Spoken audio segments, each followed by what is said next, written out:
Tekashi is a half-Mexican, half-Puerto Rican rapper from Brooklyn. His multicolored hairdo and over-the-top energy won him millions of fans across the country, especially white kids. They might not be able to dread their hair like the Migos, but they could definitely put in all the colors of the rainbow like Tekashi. He went from being a virtually unknown SoundCloud rapper to one of the biggest stars out there in not much more than a year. Tekashi's image was of a tough, reckless instigator, but he was actually a sweet kid at heart, much closer to a WWF wrestler playing a role than an actual gangster. So to reinforce his image, he started surrounding himself with street dudes. But those guys were not playing a role. They were the real deal. Once they realized Tekashi wasn't, they started seeing him as food. And food is never what you want to be perceived as by real street dudes. As his star rose, Tekashi and I began to build a friendship. I liked that he was brash, that he didn't seem to be afraid of the moment. A lot of people even said that Tekashi reminded them of a young me. One day he called and asked if he can come to my office. He had some run-ins with the law, and promoters were starting to get nervous booking him. He needed advice. When he arrived, I didn't see a brash young man or an arrogant rapper. I saw a scared kid. Settling into a chair in my office, Tekashi got right to the point. 50, what am I supposed to do? I had to give him credit. He acted well in public, but in front of me, he was willing to be vulnerable. He was smart enough to know he was in over his head. He and I had never had conversations about what was going on. But as an experienced observer, I had a good guess where the roots of his problems lay. Your biggest issue is going to be internal, I told him. You got too many people around you, and they're not really supporting you. They're supposed to be your team, but they don't have your best interests at heart. If you don't get that situation together, it's going to be a problem. I told him this because I've been hearing he'd been switching up crews a lot. 1 month, he'd have a bunch of guys around him. The next month, they'd be replaced by a new group. He was swapping crews the way some guys swap cars. Ride one for a while, then trade it for another. He probably thought that was all a part of the act, but I knew it was a serious miscalculation.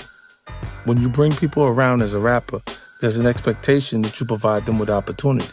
Help them get noticed as an artist themselves or get established as a behind-the-scenes player. Introduce them to brands they can get checks from.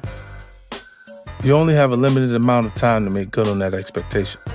If you don't, confusion will set in. It will grow faster if they see you suggesting opportunities to other people. When that happens, the original crew will start feeling disposable. You never want anyone around you feeling that way. When someone perceives themselves as disposable, any sense of loyalty will vanish. Instead of waiting for an opportunity, they're going to aggressively come after you for what they think is owed to them. They're going to extract that debt however they can. Being a smart kid, Tekashi saw the value in my advice and conceded that he was in a precarious spot. He even started to make moves to replace the guys that he knew had it in for him. But it was already too late. Not long after our conversation, Tekashi was arrested on federal RICO and firearm charges.